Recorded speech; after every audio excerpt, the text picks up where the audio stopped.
Maintenant, ne vous affligez pas et ne soyez pas fâchés de m'avoir vendu pour être conduit ici, car c'est pour vous sauver la vie que Dieu m'a envoyé devant vous. Genèse chapitre 45, verset 5. Au-delà de cette famine, il y a beaucoup plus. Il y a surtout un message pour nous tous. C'est Dieu qui a envoyé la famine. Donc, il est vrai que Dieu aurait pu aussi ne jamais l'envoyer, et par conséquent, Joseph aurait pu ne jamais être vendu comme esclave, puisqu'il n'y avait pas lieu de sauver cette famille. Cette histoire est bien plus profonde qu'une famille sauvée. C'est la préfiguration de Jésus qui accorde le pardon à ses frères de sang lorsqu'il régnera sur la terre.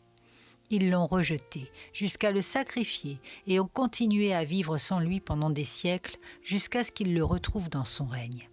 Cependant, ils seront à nouveau admis dans la maison de Dieu parce qu'ils sont de la famille.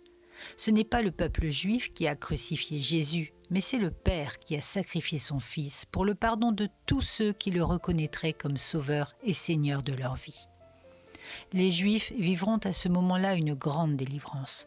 Tous le reconnaîtront, mais ils seront effrayés à sa vue. La terreur les emparera parce qu'ils se rappelleront ce qu'ils lui ont fait. Les Juifs ont mal agi parce qu'il fallait que Jésus soit crucifié pour le pardon des péchés, exactement comme les frères de Joseph ont mal agi parce qu'il fallait que Joseph soit vendu en tant qu'esclave pour sauver plus tard sa famille de la famine. L'histoire de Joseph est une préfiguration de l'histoire de Jésus, mais nos vies ne sont pas non plus le fruit du hasard, car Dieu a déjà tout prévu à l'avance pour que nous y rentrions. Les rejets que nous vivons sont là pour nous enseigner et nous conduire vers la gloire.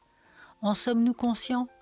Humainement, nous regardons au visible. Si un frère ou un conjoint nous fait du mal, nous raisonnons par rapport à cette personne et nous oublions totalement d'élever notre regard vers le Père qui a organisé les choses afin que nous rentrions dans son appel et dans sa gloire.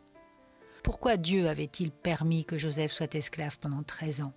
Parce qu'il devait le former. Pourquoi est-il allé en prison ? Parce qu'il devait être élevé par la suite. Au regard de cette histoire, nous devrions considérer notre vie d'une autre manière et toujours fixer notre regard vers le Seigneur. Au lieu de nous plaindre, nous devrions rester dans la confiance en Dieu, car il est fidèle et il sait ce qu'il fait.